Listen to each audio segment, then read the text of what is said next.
reality is you can have a little bit of deep data or a lot of bit of shallow data and still use that as a way to pull out insights. So don't let the amount or quality of data prevent you from doing this on a regular basis. The more you do, the more you learn. The more you learn, the more easily you can adjust. And the way I think about that is like the idea of an Apple iWatch. Right now, in this small system that's pretty cheap, pretty inexpensive, and a light lift, you get a lot of information that's happening with your body, with how you're working, with how your fitness, with your heart rate levels.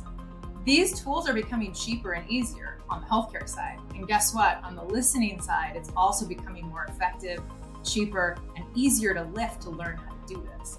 You don't have to go out and buy independent, very expensive systems. There's a lot of social listening tools that are very light lift, very inexpensive, and can give you context really quickly.